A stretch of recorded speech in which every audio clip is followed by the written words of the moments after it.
جو پانی برساتا ہے، ہوا چلاتا ہے، چھپی اور کھلی چیزوں کو جانتا ہے، وہ اکیلا ہے اور اس کا کوئی شریک نہیں۔ یہ سن کر امیہ کو بہت غصہ آیا۔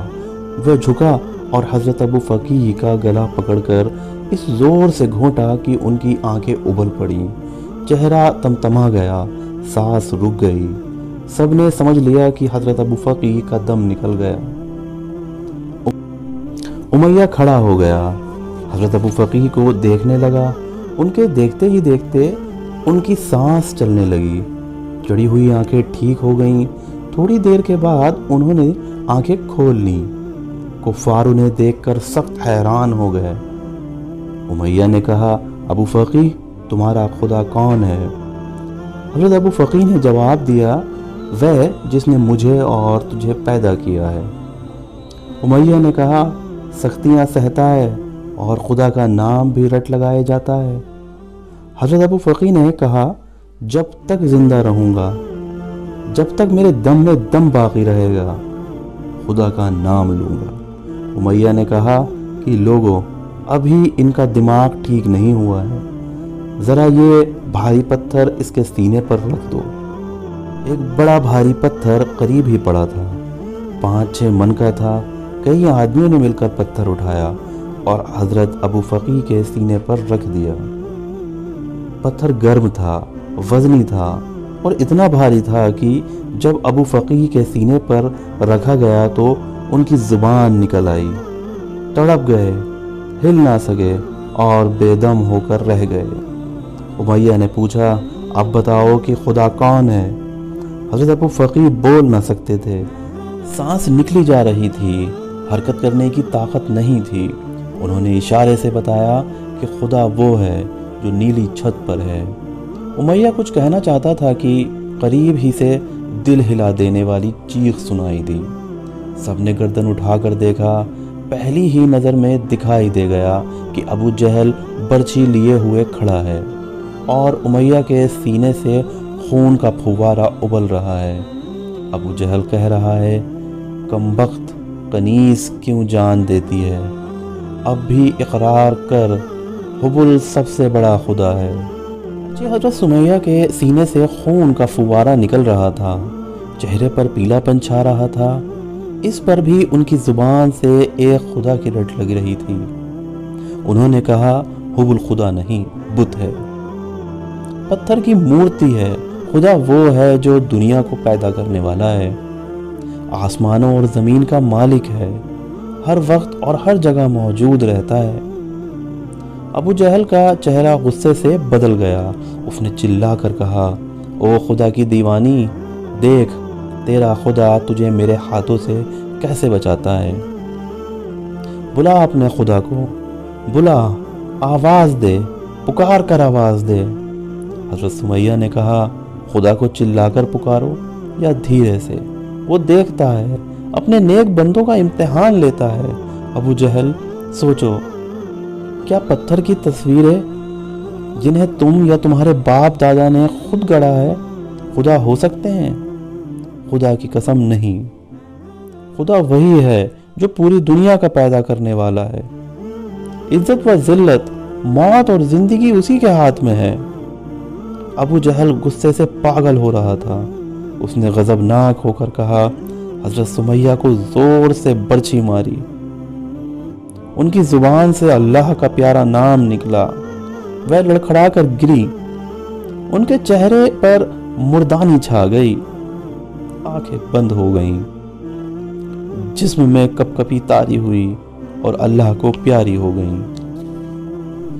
حضرت سمیہ شہید ہو گئیں، لیکن درندوں کے دل نہ پسیجے۔ حضرت عمار نے جب یہ منظر دیکھا تو ماں کی محبت نے جوش مارا۔ وہ لپک کر اپنی مردہ ماں کے پاس بیٹھ گئے، روتے ہوئے بولے، امی، میں بڑا بدبخت ہوں، تمہاری کوئی خدمت نہ کر سکا، مجھے بھی اپنے ساتھ لے چلتی۔ اٹھ پیاری امی، اٹھ۔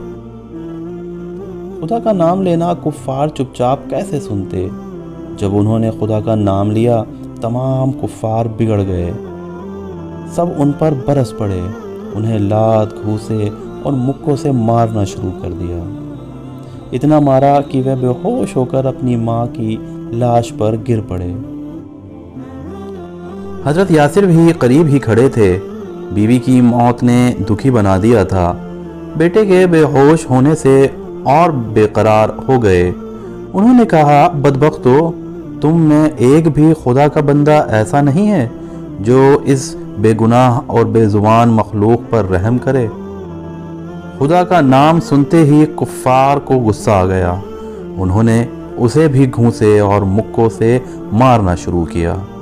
بولے، بے وقوف بوڑھے، خدا کا نام لیتا ہے، خیالی خدا کو چھوڑ اور ہمارے معبودوں کو اقرار کر۔ حضرت یاسر نے کہا، ناممکن ہے، مسلمان اس خدا کو مانتا ہے جو سب کا پیدا کرنے والا ہے، ان کا سر بتوں کے سامنے نہیں جھک سکتا۔ ابو جہل غصے سے بھر اٹھا، بولا، او موت کی دعوت دینے والے، تجھے ہمارے معبودوں کے سامنے سر جھکانا ہوگا۔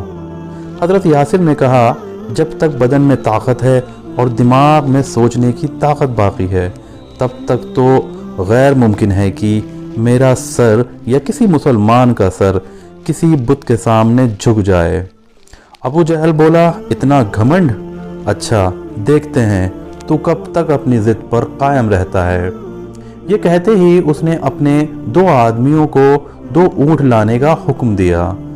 لوگ دوڑے ہوئے گئے اور جلدی سے 2 اونٹ لائے، دونوں پر ہماریاں کسی ہوئی تھیں۔ ابو جہل نے کہا، یاسر، اب بھی کچھ نہیں بگڑا ہے، ہمارے معبودوں کو خدا مان لے، بچ جائے گا۔ نہ صرف یہ کہ بچ جائے گا بلکہ دولت سے مالا مال کر دوں گا۔ کمبخت، زندہ رہ، آرام و راحت سے زندگی بسر کر۔ حضرت یاسر نے کہا، دنیا کچھ دنوں کی ہے، آخرت تو ہمیشہ کی ہے، آخرت کا آرام بھی ہمیشہ کا ہے، اور جسے آخرت کی تکلیف پہنچی اس نے اپنا سب کچھ کھو دیا۔ اللہ کا فرمان ہے، تم اور جن چیزوں کو پوچھتے ہو سب دوزخ کے ایندھن بنیں گے۔ اس کھلے ڈراوے کے بعد حقیقی معبود کو چھوڑ کر بتوں کے سامنے سر جھکانا مسلمانوں کا کام نہیں ہے۔ ابو جہل نے کہا، ایسا ہے تو اب زبردستی تجھے بتوں کو سجدہ کرایا جائے گا۔ اس نے اپنے آدمیوں کو اشارہ کیا، اس کے آدمیوں نے یاسر کو دونوں اونٹوں سے اس طرح جکڑ دیا کہ ایک اونٹ کی اماری سے دونوں ہاتھ اور دوسرے اونٹ کی اماری سے دونوں پاؤں باندھ دیے۔ اس طرح حضرت یاسر دونوں اونٹوں کے درمیان لٹکنے لگے۔ ابو جہل نے کہا، ہمارے معبودوں کو سجدہ کرو گے؟ آخری سانس تک نہیں، حضرت یاسر نے کہا۔ ابو جہل نے اونٹ والوں کو اشارہ کیا، انہوں نے دونوں اونٹوں کو مختلف سمتوں میں ہانک دیا۔ اونٹ چلے، رکے، جھٹکا دے کر پھر چلے۔ حضرت یاسر کے دونوں ہاتھ بازوؤں سے اکھڑ گئے۔ موت نے ان کو گود میں لے کر ان کی مصیبتوں کا خاتمہ کر دیا۔ اگلی قسط میں ہم جانیں گے کہ کفار مکہ نے غریب، بے بس، غلاموں، لونڈیوں اور امیروں، رئیسوں، قبیلے کے سرداروں پر جب خوب تشدد کر لیا اور اس سے بھی کوئی بات نہ بنی تو انہوں نے کیا تجویز پیش کی۔ آپ صلی اللہ علیہ وسلم کو دولت کی کیا کیا لالچیں دینا چاہیے، اور ہم اگلی قسط میں یہ بھی جانیں گے کہ عتبہ کو کیوں سفیر بنا کے آپ صلی اللہ علیہ وسلم کے پاس بھیجا گیا، اس ملاقات کا کیا اثر ہوا۔